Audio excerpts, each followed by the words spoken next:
Bawib Grana Weep Nitty Bong, I'm Engineer Hoist. Welcome to our weekly live stream. Thank you for the subscription, Red Alert. Start off the stream with a question I asked this week. Have you completed the Regenesis campaign to build the Helio Harvester? That's a new campaign that was added last week. Looks like the general consensus of the people so far is that most of them are holding off. A few people did. I playing through the game this week. I did notice there were a few popping up here and there. Personally, I have not. I probably will end up doing like what Optimus Prime 282 said there in the chat. Complete the first 4 battles. Because I believe there are some resources like Energon and stuff to do. But I don't really want that in my base right now. Turns out it is just one ability point that your attacker can get if they destroy it. But when you're battling in the high-level zones, you earn far more from raids, doing PvP raids than you do from your harvesters. So the double energon's probably not really helpful for the higher level players. Newer players it might be, but then you have it in the base, and as you get to the higher levels, then now it's going to be a detriment. So it's a tough call on that one. It's not a definite win. But do need to do some shout outs. Obviously we got Red Alert there, kind of jumped in everybody's face as he said there. We got Big Bronze Room in the house, Optimus Rodimus, Gunfire, Oktars, Psycho 269, Big D's here, Jared Barbara, let's see, C. Taylor, Silverbolt. I see a lot of familiar faces. Thank you all for being here as on a regular basis. Let's get to the news, shall we? This weekend's event is called Livewire. And gather your alliance and take part in this weekend's event to win. And this is pretty exciting for anybody who's trying to get a combiner. You can win up to 5 Optimus Maximus or Bruticus 3-star crystals. Basically, if you don't have Optimus Maximus or Bruticus and your alliance does well enough, you could leave this event with the bots for those combiners. Also up for grabs is up to 10,000 premium shards, 2,500 4-star shards, which is enough for a 4-star crystal. Up to 50,000 spark, 50,000 combiner spark, 10 power core chips, and a gold power core chip. Lot of prizes out there. This is a really good event to go and do. To top it all off, there's Super XP. This is Alliance Totalizer. It's one big prize list we'll go over in a second. It starts at the usual Friday start time, ends at the usual Monday stop time. And yeah, Super XP, like I said. To participate, you gotta be headquarters level 4. You have to be in an alliance because it is an alliance event. You hit that yellow event button, pick your zone, win the battle, win the points, and then go get those wonderful, wonderful prizes. The battle zones are the standard battle zones. And here is a summary of the prize list, and it's very, very achievable to complete to the point where you can get all of the crystals. There are obviously, as usual, there are multiple different levels where you can get these prizes. This is just a summary to collect the maximum. By 95,000 points, by the alliance, you'll have a 4-star crystal. You'll have a 4-star shards to get your crystal. 115,000 points, which is very, very achievable by most alliances. You will have collected all 5 of the Optimus Maximus and Bruticus crystals. Now, these are limited to just the 3 stars that make up those combiners. You are guaranteed to get those bots if you don't have them. If you do have them, then you get 5,000 combiner spark for the duplicates. Then you can see that then there's power core chips along the way. There's spark premium shards, gold power core chip at 375,000, and the main prize list ends at about 395,000 with some combiner spark, and then going beyond that all the way up to 800,000, you can get some total spark crystals. The total spark crystals are the same ones we've been seeing for a while now. Equal chance to get 5,000, 7,500, or 10,000 either combat, combiner, or normal spark. And here's a summary of who you expect to get in the 3-star combiner crystals for the Autobots. If you and your alliance make it to 115,000, you will have 3-star Optimus Prime, Sunstreaker, Mirage, Prowl, and Ironhide. Decepticons, you will have 3 stars of Onslaught, who is very difficult to get. Blastoff, Swindle, Brawl, and Vortex. So very, very good event to get. The newsletter, I believe, said that it would be 1,000 Combiner Spark if you got a duplicate, but they did announce in the VIP chat at least that the duplicates will give you 5,000 Combiner Spark. So a little bit of an update there since the newsletter came out. So let's move on and talk about these new combat bots. We saw these guys last week, and we learned their bios this week. Dial's talents lie largely in his olfactory senses. He can sniff out an energon deposit or something that can be repurposed into energon from a distance of 30 miles or more. Though small, he has a proportionally much larger rage factor when roused, normally when someone tries to appropriate his fuel source. So this guy's got a quick temper, apparently. So his counterpart now is Overkill. Overkill by name, Overkill by nature. This mini wrecking ball has a rage factor 60 times his size and loves to let it all out as often and demonstrably as possible. Prone to tirades and theatrics, he talks a good fight. Some wonder if Overkill is merely overcompensating for his diminutive stature. So that's actually really good, and interesting that they both talk about them having a rage factor. Probably a hint to that what their ability is going to be. They have not said what their abilities are going to be as combat bots. I'm still thinking these guys are based on cassette bots. I still think they're going to be similar to Ravage or Night Stalker, where they're kind of a partner who goes around and helps out the team, as opposed to being a weapon that like a target master or something. So we will see. We'll most likely learn about that next week. So stay tuned. After this, we found out about who the new regular bots are going to be coming. Next up is another component for Computron, Afterbreaker. He was known as Afterburner in the G1 days, but in Combiner Wars, the toy was named Afterbreaker, most likely for trademark reasons. So as usual, Transformers Earth Wars is using the official Hasbro name from the recent figures. And the Decepticon counterpart is actually a little bit of a surprise, but it's Flame War. Another female Decepticon here. Not used very much in the stories. I don't think she's ever been in a cartoon. She has been in the comics a few times, including the recent run of the IDW storyline.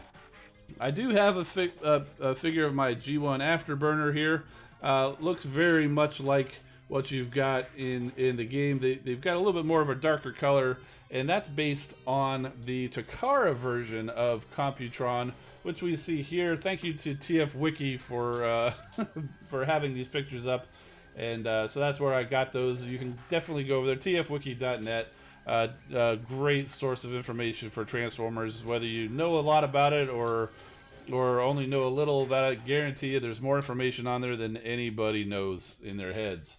So I do find it kind of interesting. The pose that they have here on this toy is practically the same as what they did in the game there, so that's pretty cool actually.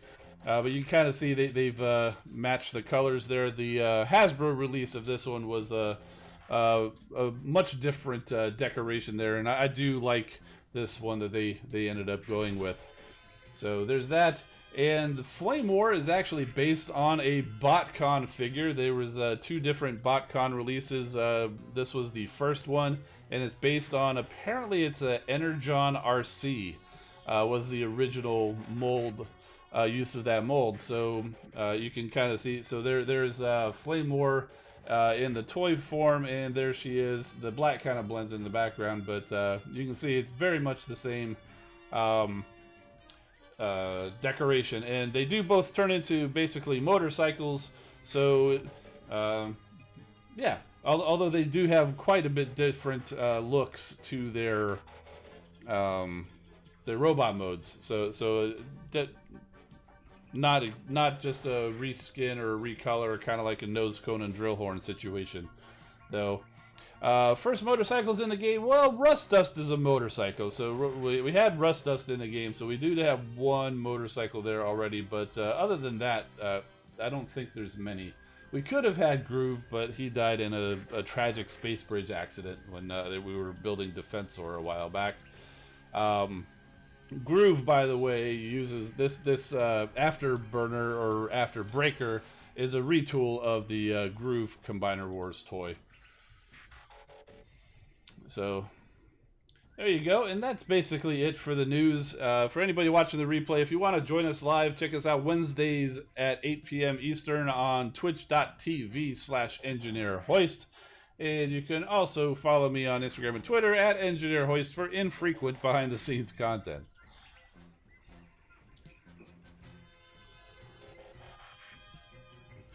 And that's pretty much it for the news. I do have some crystals to crack. Rust Dust is a mini bike. It's still it's a two-wheeler. I still consider her a motorcycle. She's only mini because she's a smaller robot, but you can call it whatever, you know, however you look at it. But whether you want to consider a motorcycle or a mini bike or whatever, that's fine. Rust Dust is basically a bike size for combat bots. Yeah, basically that's a good observation there, Breakfast. What happened to Groove? Yeah, well, they in the game they had Groove perish in a tragic space bridge accident. I think mostly because they wanted to keep Defensor to a 5-bot combiner, and Hasbro wanted Rook to be in there because he was the main part of the Defensor during the Combiner Wars. Groove was originally as a chest minion, in fact, the Rust Dust is based off of the original Groove toy from Combiner Wars, and they did eventually release a Groove as a more of a deluxe class figure who could act as a limb. So there was quite a bit of speculation about who would be that final limb, because they saved Rook for last intentionally. A lot of speculation. Is it going to be Groove? Is it going to be Rook? How are they going to do it? And so they've got Rook in there, and to kind of, I suppose you could say it's controversial, but so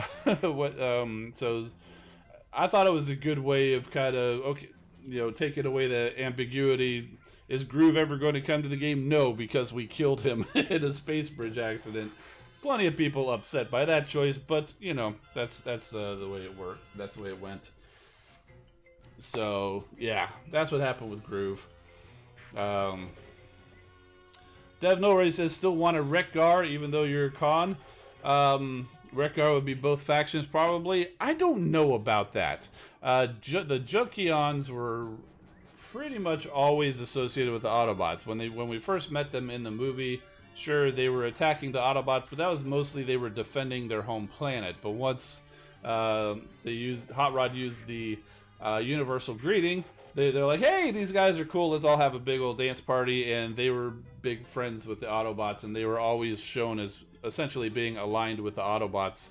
It wouldn't be too much of a stretch to make them both sides, but I always think of Wreck-Gar and the Junkions as Autobots. So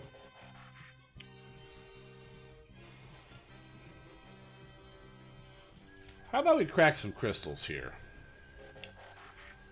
We got most of these crystals came from last weekend's event, where we got a lot of premium shards and 3 and 4 star shards, some prime G1 power core chips, I haven't cracked any of them. I do have a 4-star crystal, 3-star crystal, some premiums, and some power core chips.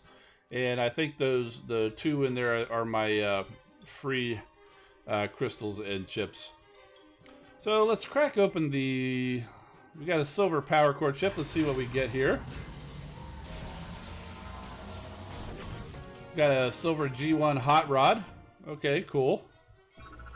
And these other power core chips, these are kind of like premium power core chips. You can get any level. It's not just bronze. See, for example, we're going straight to a 4 or a G metal. It's a 4-star. Was that Sky Mirage? Okay, cool. Become invisible for 4 seconds every 20 seconds. Very cool. A nice one to get.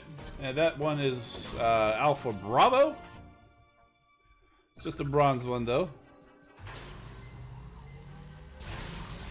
And we've got a bronze. That's another Alpha Bravo, isn't it? Okay. And we also have a gold G1 power core chip.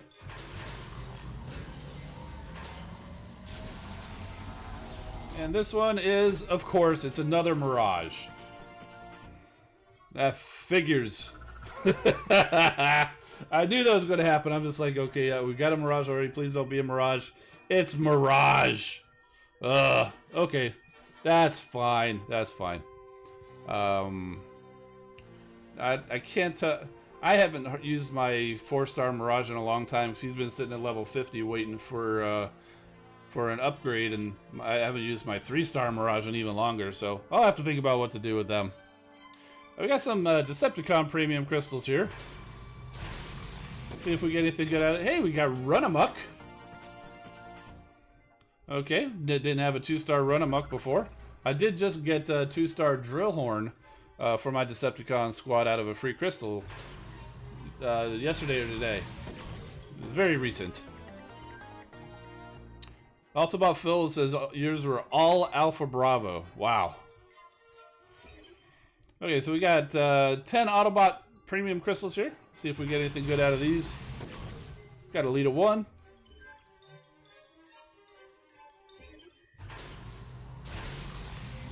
And a cup. So, William Hackman asking if Knockout can be in the game. Probably not, because they don't have a license to all of the Transformer properties. And the fact that we really haven't seen anything from Transformers Prime is I'm guessing they don't have the Transformer Prime license. So it would be great to see. I would love to see Knockout in the game. I would love to see Bulkhead in the game. I don't think we're going to be able to. Like, for example, I don't think Prime has been addressed, but they've explicitly said they don't have rights to the movie bots.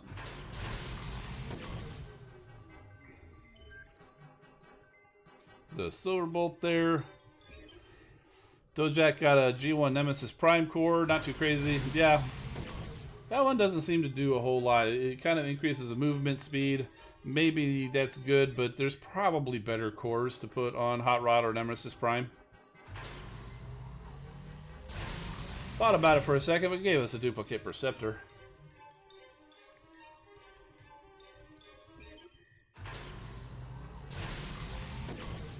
And there's Slug.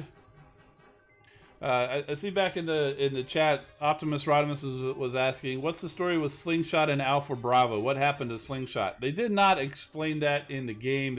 Alpha Bravo was kind of just always in the game from the beginning, so there was really no story assigned to how Alpha Bravo came to be. But in the comics, Slingshot died, and Alpha Bravo was recruited to be the 4th limb for Superion. So they didn't address that in the game, but that's the basis in the comics. Okay, so we got a whole a dupe parade like usual. We got a 3-star crystal. Continues the dupe parade. And the 4-star crystal gets us closer to another 5-star. Alright, so that's about what is expected from crystals by this point. They get a G-Metal Flak Jacket. Not the greatest thing to get as a G-Metal, but I'll think of what to do with it. Oh, we did get the get more, but that button's not working. Oh, there it is. So we did complete another 3-star crystal.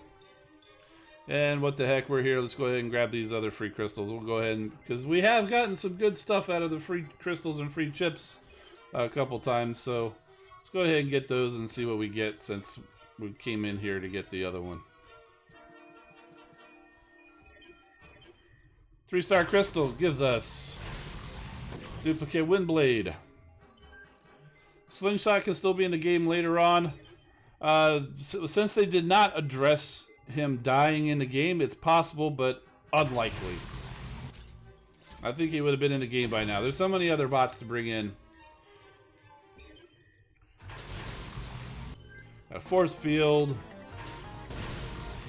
Got a red Kremzik. And this other chip gives us a duplicate. I don't remember which one is that. Ravage? Yes. Okay, so there we go. So that's it for the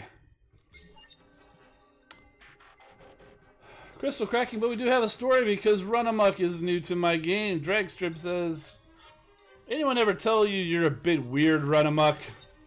Absolutely, Dragstrip. My partner in crime, Runabout, for starters. Often, most days, in fact. And that doesn't bother you? Nope. I'm entirely comfortable in my eccentricity off-road. And anyway, what's so odd about hanging out with a bunch of wrecked automobiles? Everything?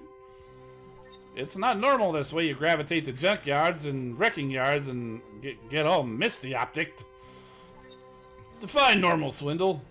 I mean, look around you. We've all got our quirks. Take Breakneck here. What? Any loud noise, he's off like a bat out of hell. It's true. Or you, for that matter, off-road. Steady on.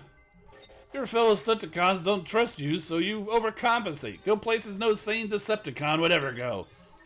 If you put it like that. I could go on. My point is, weirdness is hardwired into us. Comes with the territory. Should have had its own numerical tech spec rating. Weirdness. That said, even I have my limits. And if someone crosses that line, I zap them with this, my friction rifle. It increases the kinetic energy of their molecules tenfold, and when they try and move, woof! Instant fireball. Sometimes I ram them for good measure. But hardly ever happens. Yeah, we were just going. Thought so. Now, come here, you gorgeous hunk of twisted temptress metal. Oh my goodness, that was great. Even weirded out Swindle. Oh my goodness gracious. Kind of reminds you of Wheeljack look-wise. Interestingly, they used the BotCon or Transformer Collector Club released Runamok and Runabout, and they used the Generations version of Wheeljack. So it's exactly Wheeljack in that look. And even if you look at the Earthrise toy that's coming out, it's not exactly that. In fact, I think it's a completely different figure, but it does kind of have that same kind of look. There, so yeah, fun stuff. Fun stuff.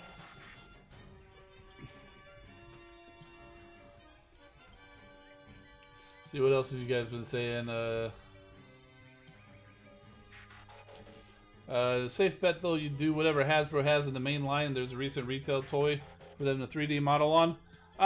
Generally, that's the way they go, because anything that's not a Transformers toy is to try to get you to buy toys. Maybe not as much as it was originally, but that was always the basis for the show and the comics and things like that. But excuse me, this week, or these new bots, is a perfect example. Flame War is not a new toy. It's based. It's a very old toy, especially the one they based it on. And even the Computron set, that was what, two or 3 years ago when Combiner Wars was coming out. So not exactly recent toys. You can't go out and buy Afterbreaker or Flame War without going through buying it secondhand. So, but generally they would do tend to stick to things like that. For example, Double Dealer. Double Dealer we just got is based on the recent Earthrise figure, so they do that a fair amount. But it's not a hard and fast rule, I suppose. See, do I think there will be an increase in Beast Wars toys with Kingdom coming out? Well, the Kingdom is based around the Beast Wars. In fact, I think Kingdom is kind of like Animal Kingdom. I think that's where they came out. We've already heard about like a Cheetor and a Black Arachnia coming out, and I'm sure we'll be seeing that. Does that mean we'll be seeing more in the game? It's possible. It's very possible we could be seeing that. So let's see. So how's Alita going? Alita's doing really well. She's actually my top bot right now. We'll go ahead and I'll go ahead and show that for you. She is at 3125. She's level 55. I've got my 5-star Tyraxodon on her. I've got her gold Alita 1 armor, and her ability is at level 8. So she is now my highest power bot. So yeah, she's going really, really well. I'm very happy, and just still kind of power leveling her as we go along. She can solo most Zone 12 bases, but certain layouts will give her trouble.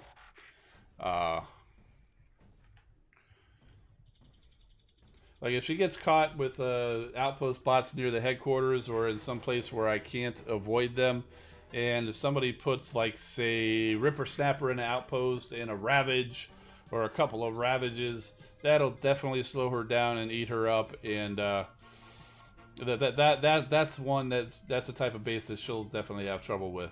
But most bases I can avoid that, and but I mean, if I see outpost bots come out and it's like Bludgeon and Megatron and I don't know, some like Headstrong or something like that, she can handle those guys no problem, because they'll walk right up to her and hit her. Scourge or any kind of gunner will be tough too, because she'll be at the headquarters trying to damage it, and meanwhile the gunner or Scourge will be just kind of off to the side and just pounding her. So it's tough. Do I take my Combiner with me? No. I do have Sensus Magnus or Star Saber there as backup. So I try to make sure that I have that backup there that can help clean up if she can't quite handle it. And I've got a pretty good idea. Yeah, I can start. I'm starting to recognize the bases that she can't handle now, and I can kind of plan ahead to know, because some of the problems I run into is I'll use up all the ability points using her ability. So if I drop Sensus Magnus, I don't have all those points to run him, and he takes a lot of damage, and then he ends up dying too. So I can kind of tell when I might need to be a little more thrifty with her ability, with the ability points, to leave some there. So I've thought about Quintus, but I'm going with the Alita armor right now. That's definitely helped a lot too, having that on there, because I didn't add that right away. So they said Omega's at 10. Yeah, I'm just looking. Mine's almost at 10. I've got a few more minutes on that, but how many times a week do we war? Usually about just like one time a week. Usually Monday. There's not a lot going on Mondays. You got the events, or you got the raids or something like that. But Mondays is kind of open day. We usually run a war on a Monday, and that's about it. So, and I think that's going to do it for this recording for this week. If you're watching the replay on YouTube and you've made it this far, thank you so much. You can catch us live on twitch.tv/EngineerHoist, Wednesdays at 8 p.m. Eastern. But for now, I'm Engineer Hoist. Keep rolling, my friends, and we'll see you next time.